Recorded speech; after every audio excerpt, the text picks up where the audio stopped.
Dear students, আজকে আমরা Microsoft ওয়ার্ডের মধ্যে প্রজেক্ট ওয়াইজ ক্লাস দেখবো। যে এই যে একটা প্রজেক্ট আছে আমরা দেখতে পাই, আর যে এখানের মধ্যে আমরা একটা প্রজেক্ট যেটা করছি, এই প্রজেক্টটা আমরা কিভাবে করলাম, এখান থেকে আমরা প্রজেক্টটা একটু জুম করে দেখি এইভাবে প্রজেক্টটা কিভাবে কাজ করছি। এইটা মাইক্রোসফট ওয়ার্ডের মধ্যে আমরা করছি, কিভাবে এটা করছি এইটা আমি দেখাই।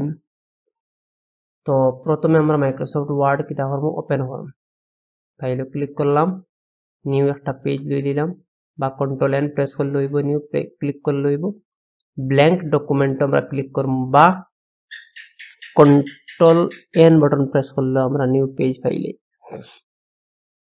এটা একটা নিউ পেজ লইলাম। নেওয়ার পরে আমরা যে এখানের মধ্যে আছে ফাইল, এখানের মধ্যে আছে ইনসার্ট, এই জায়গার মধ্যে আমরা ক্লিক করব, করার পরে আমরা রাইট সাইডে পাইমু ওয়ার্ড আর্ট স্টাইল। এই যে ওয়ার্ড আর্ট স্টাইলের মধ্যে আমরা যখন ক্লিক করব, ক্লিক করার পরে আমরা সামনে এইরকম ওয়ার্ড আর্ট স্টাইলটা দেখাইব, কারণ এটা হইছে মাইক্রোসফট ওয়ার্ড 2010 ভার্সনের ওয়ার্ড আর্ট স্টাইলটা থাকে ওই রকম। তো আমরা এটারে প্রথমে কনভার্ট করিয়া ভার্সনটারে চেঞ্জ করব। ভার্সন চেঞ্জ করতে হইলে এই যে ফাইল আছে আমরা দেখতে পাই, আর যে ফাইল, এই ফাইলের মধ্যে আমরা ক্লিক করব। ক্লিক করার পরে আমরা সামনে আছে সেভ এজ, এই যে সেভ এজ, এই সেভ এজের মধ্যে আমরা এজের মধ্যে ক্লিক করব। করার পরে আমরা এই যে আছে ফাইল নেম যেটা আছে, এখানে আমরা যে কোনো কিছু নাম দিতাম পারি। যেমন আমি দিলাম প্রজেক্ট ওয়ান আমি নাম দিলাম, বা প্রজেক্ট ওয়ান কইয়া নাম দিলাম। এখানে ওয়ার্ড ডকুমেন্ট যেটা আছে, এই যেটা যে আছে এটারে আমরা এখান থেকে ক্লিক করিয়া ওয়ার্ড ডকুমেন্ট 2003 যেটা আছে ওটাতে ক্লিক করবো। করার পরে আমরা আবার সেভের মধ্যে যখন ক্লিক করে দিব, করার পরে আমরা এই ভার্সনটা চেঞ্জ হইয়া দেখো এখন ওয়ার্ড আর্ট স্টাইলটা এইরকম ভাবে আইছে। এখন এই ওয়ার্ড আর্ট স্টাইল আমরা যাই কেমনে আমরা জানি, হোম ট্যাব আছে, ইনসার্ট ট্যাব আছে। ইনসার্ট ট্যাবের মধ্যে যখন ক্লিক করি তখন আমরা রাইট সাইডে পাই ওয়ার্ড আর্ট স্টাইল। এখান থেকে আমরা ওয়ার্ড আর্ট স্টাইলও ক্লিক করিয়া এই যেটা যে আছে আমরা সামনে দেখতে পেতে স্টাইল, এগুলা স্টাইল, আমি এই স্টাইলটা ক্লিক করলাম। করার পরে ইউর টেক্সট হেয়ার, মানে আমার এখানে টেক্সট আমি লিখতাম, আমি এখানে লিখিলাম ক্যাপস লক অন করিয়া DIIT কম্পিউটার এডুকেশন সেন্টার লিখে নিলাম। আমি টাইপ করলাম DIIT কম্পিউটার এডুকেশন সেন্টার। এখন ওটারে আমরা এখানের মধ্যে ওকে প্রেস করবো বা এন্টার বাটন প্রেস করবো, এন্টার কি প্রেস করবো। এখন আই গেছে, কিন্তু এটা একটা অবজেক্ট, এটার এখন আমরা মুভ করতাম পারি না, দেখো কিচ্ছু করতাম পারি না। মুভ করতে হইলে আমরা তার মধ্যে ক্লিক করবো, ক্লিক করার পরে আমরা পাইমু ফরম্যাট সামনে। এই ফরম্যাটের রাইট সাইডে আমরা পাইয়া র্যাপ টেক্সট হইয়া লেখা, এই যে র্যাপ টেক্সট আমরা সামনে আছে, এই র্যাপ টেক্সটও আমরা ক্লিক করব। করার পরে আমরা পাইমু থ্র লেখা, এই যে থ্র, এই থ্রর মধ্যে আমরা ক্লিক করে দিব। করার পরে আমরা পেজ যেটা আছে এটারে আমরা যেটা টেক্সট এটা লেখছি অবজেক্ট, এটারে আমরা মুভ করতে পারি। আর দেখো এখানে ধরি আমরা তারে সরাইতাম পারবো, মুভিং করতাম পারবো, যেখানে ইচ্ছা ওখানে নিতাম পারবো। এখন এটারে আমরা সের একটু ব্যান্ড করতাম, এই যে একটা পয়েন্ট আমরা দেখি, এই যে পয়েন্ট, এই যে আমরা সামনে একটা পয়েন্ট দেখতে পাই, আর যে আমরা এই যে ছোট একটা পয়েন্ট দেখতে পাই, আর যে এই পয়েন্ট ধরি আমরা ওরকম ড্র্যাগ করি যদি নিচে দিই, আমরা এটা নিচে দিই ব্যান্ড হইব। হ্যাঁ, যতটুক ব্যান্ড করতাম সেম আমরা নিচে দিই ওই রকম ব্যান্ড হইব। এইরকম ভাবে আমরা তারে ব্যান্ড করিয়া স্টাইলটা আমরা সামনে রাখলাম। এখন আমি তারে কালার করতাম, তখন এই যে সেই ফিল আমরা সামনে আছে, সেই ফিলের মধ্যে আমরা ক্লিক করবো। করার পরে এখান থেকে আমরা কালার দেখবো, যে এই রেড কালার আছে, আমি দিতাম, আমার রেড কালার দিলাম, সিম্পল কালার আমার এটা হয়ে গেছে। এই যেটা আমি এটা করে লইছি। এখন আমি টাইপিং করতাম, এই যে পয়েন্ট যেটা দেখি, আর পয়েন্টার পরে আমরা কার্সার রাখবো, এখানে ডাবল ক্লিক করে কার্সার রাখবো। কার্সার আনতে হইলে যেখানে কার্সার নিতাম এখানেও আমরা ডাবল ক্লিক করবো, তখন এখানের মধ্যে আমরা কার্সার আইব। যেমন এখানে ডাবল ক্লিক করছি, এখানেও কার্সার আইছি, এখানে ডাবল ক্লিক করি এখানেও কার্সার দেব, এখানে ডাবল ক্লিক করি এখানেও কার্সার আইব। ওইরকম ভাবে ডাবল ক্লিক করবো। ডাবল ক্লিক মানে মাউসের লেফট বাটনও একসঙ্গে দুইবার প্রেস করা, এটার হয় ডাবল ক্লিক। এখন আমি এখানে টাইপ করবো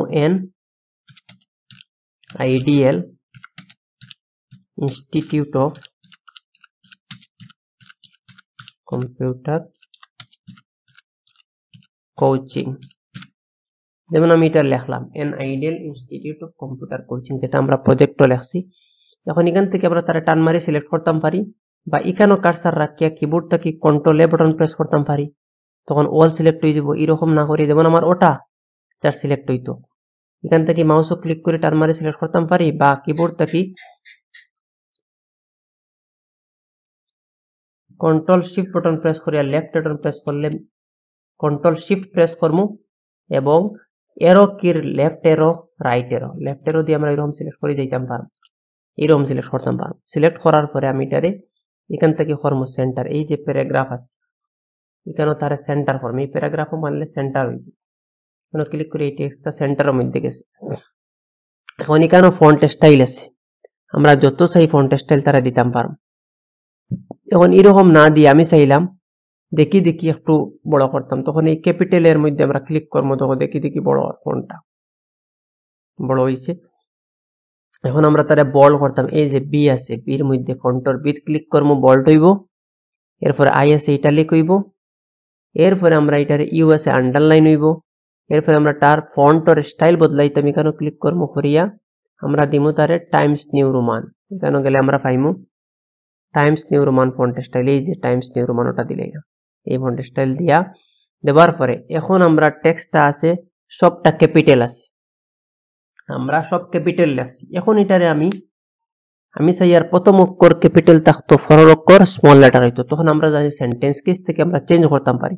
এই যে সেন্টেন্স কেস আমরা সামনে আছে এটা ক্লিক করবো, এটা ক্লিক করার পরে আমরা লেখা পাইমু ক্যাপিটাল ইচ ওয়ার্ড।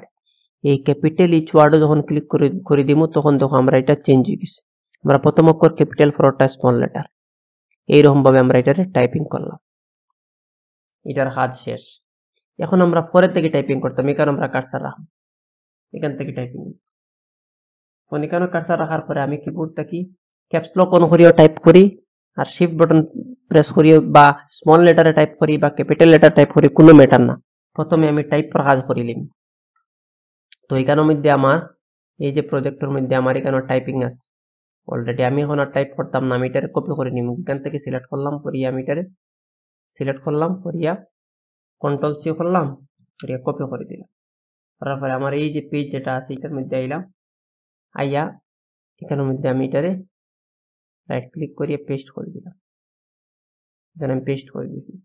তো আমরা যারা করমু এই কাজটা, আমরা প্র্যাকটিক্যাল যারা করমু আমরা পুরাটা টাইপিং করবো, টাইপিং না করলে আমার টাইপিং স্পিড হইতো না, পুরাটা টাইপিং করিয়ে প্র্যাকটিস করবাই, তখন আমি এটার মধ্যে শিখতে পারবো। এখন আমি অলরেডি টাইপিং করছি, আর টাইপিং করার লাগে আমার ভিডিও বা ক্লাসটা অনেক লম্বা হয়ে যাবে, এই কারণে আমি টাইপিং না করিয়া এটারে কপি পেস্ট করে দিলাম।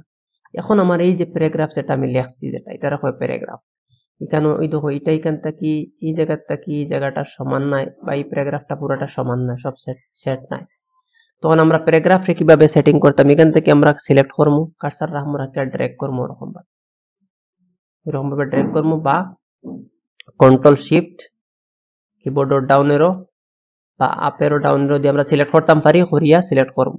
এখান থেকে আমি এটা সিলেক্ট করলাম, করিয়া এটা আমি করে দিলাম এখান থেকে জাস্টিফাই। এখন আমার সেন্টার না, আমার দো সাইড সমান হইতো, এই জাস্টিফাইয়ের মধ্যে আমি ক্লিক করবো, করিয়া দো সাইড সমান করে দিলাম লেখারে, এটা হয় জাস্টিফাই। এইরকম ভাবে আমরা প্যারাগ্রাফে সেট করে দিলাম, কতটুকু আমরা বুঝলাম। এরপরে আমরা এখানের মধ্যে একটা পিকচার আনছি, যে এই যে পিকচার একটা আনছি, যে এই পিকচারটা আমরা আনতাম, এই পিকচারটা আমরা কেমনে আনতাম, তখন এই পিকচারটা আনতে হইলে আমরা এখানের মধ্যে ক্লিক করবো, কার্সার এখানে রাখবো, রাখার পরে ইনসার্ট ট্যাবের মধ্যে যাইবো, যাওয়ার পরে এই যে ইনসার্ট আছে ইনসার্টের মধ্যে যাওয়ার পরে আমরা লেখা পাইবো ক্লিপ আর্ট, এই ক্লিপ আর্টের মধ্যে আমরা ক্লিক করবো, করার পরে এখানে লেখবো আমরা সার্চ বারের মধ্যে কম্পিউটার লেখবো, লেখিয়া গড় মধ্যে সার্চ করবো, সার্চ করার পরে বাই ডিফল্ট আমরা এখানের মধ্যে একটা ক্লিপ আর্ট পিকচার দিয়ে দেওয়া থাকে, আমরা যেমন এটা উঠাইতাম, তোমার যেটা জানা হয় ওটা, আমার এটা প্রজেক্ট ওটা উঠাইলাম, ওটা উঠাইলাম, এখানের মধ্যে আই যাবো। আওয়ার পরে রেপটেক্সের মধ্যে এই যে রেপটেক্স আছে এটার মধ্যে সেম আগরটার মতো তারা থ্রো করবো, তখন তার এইদিকে সেদিকে আমি সরাইতাম পারবো, তখন সরাইতাম পারি। রেপটেক্সও থ্রো করার পরে আমি এখানে রাখলাম। এখন তারে আমরা বর্ডার লাগাইতাম, এটার হয় পিকচার বর্ডার।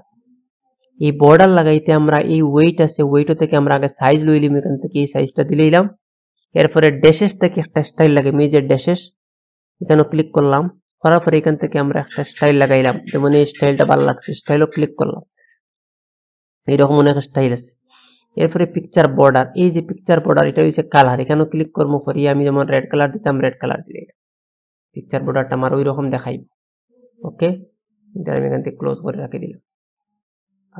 এরপরে আমরা এখানে যেটা করছি আর একটা বক্স আনছি, যেমন এইখানে একটা বক্স এটা আছে, এই বক্সটা উইথ বক্সের মধ্যে আমরা লিখিতাম টাইপ করতাম, তখন এটা আমার এখানের মধ্যে আমি ওটা করতাম। তখন এখানে আমি কার্সার রাখবো, ডাবল ক্লিক করি, রাখার পরে এই যে ইনসার্ট ট্যাব আছে ইনসার্ট ট্যাবের মধ্যে আমরা কি করবো ক্লিক করবো, এই যে ইনসার্ট ট্যাব ক্লিক করার পরে আমরা পাইবো শেপস, এই যে শেপস আছে এই শেপস এর মধ্যে আমরা ক্লিক করবো, ক্লিক করার পরে এখান থেকে আমি এই যে রেক্টেঙ্গুলার শেপস আছে আমি এই শেপসটারে ক্লিক করবো, এই শেপসটা এখান থেকে ক্লিক করবো, করার পরে আমি এখানেও মাউসও ড্র্যাগ করি তারা এরকম বানাই একটা বক্স বানাইলাম, বক্স বানাই দিছি। এখন তারে আমি কালার ফিল করবো, এই যে শেপ ফিল আছে আমরা দেখে এখানে ক্লিক করলে এখান থেকে রেড কালার ব্লু কালার যার যে কালার, আমি এখানে খালি রেড কালার দিয়ে দেখাই আর রেড কালার লইলাম। এখন আমি এটারে বানাই, যখন কালার দিলাম দেওয়ার পরে তার আউটলাইনটা দিতাম, এই যে যেটা সাইটে দিয়ে যেটা আছে এই যে যেটা লাইন এটা শেপসের আউটলাইন, এখান থেকে শেপসের আউটলাইন লইমু, লইয়া এখান থেকে আমি ওয়েট লইমু, লইয়া এখান থেকে সাইজ দিলাম একটু বড়, একটু সাইজ বড় দিলাম, কালার ব্ল্যাক তা হোক ব্ল্যাক রাখলাম। এখন ওটার মধ্যে আমরা লিখতাম, তখন কি রকম লিখবো, কিবোর্ড থেকে রাইট মাউস তোর মধ্যে রাইট ক্লিক প্রেস করবো, করার পরে আমরা পাইবো এড টেক্সট, এই যে এড টেক্সটের মধ্যে আমরা ক্লিক করবো, করার পরে আমরা এখানে লিখলাম, যেমন আমরা এটা লেখা আছে this is my first computer course, এটা আমি লিখলাম। লেখার পরে আমি এটা এখান থেকে সিলেক্ট করলাম, সিলেক্ট করিয়া হোম ট্যাবের মধ্যে ক্লিক করলাম, করিয়া আমি এখান থেকে তারা সেন্টার করলাম আর এখানে ক্যাপিটালের মধ্যে আমি ক্লিক করলাম, তখন আমার এটা হয়ে গেছে। বোল্ড করলে বোল্ডও ক্লিক করলাম, কন্টেক্সট স্টাইল বদলাইলে বদলাইলাম আর রাখলে রাখলাম। এইরকম ভাবে আমি মিটারে টাইপিং করছি নর্মাল ভাবে জাস্ট। তো আমরা বুঝলাম ওয়ার্ড স্টাইল দিয়ে কিরকম টেক্সট আমরা লিখতাম পারি, এরপরে আমরা প্যারাগ্রাফ কিরকম টাইপিং করিয়া ফরম্যাট করিয়া তারা কিরকম জাস্টিফাই করতে পারি, এরপরে ক্লিপ আর্টের মধ্যে কিরকম পিকচার আনতাম পারি বা পিকচার বর্ডার লাগাইতাম পারি, এরপরে আমরা একটা টেক্সট কিরকম লিখতাম পারি একটা শেপসের মধ্যে অ্যাড করিয়া। তো আজকে আমি এই প্রজেক্টটা বুঝাইলাম যে কিভাবে আমরা এই প্রজেক্টটার কাজ করতাম পারি। তো এটা আমরা প্র্যাকটিস করব, প্র্যাকটিস করার পরে অটোমেটিক আমি পারব।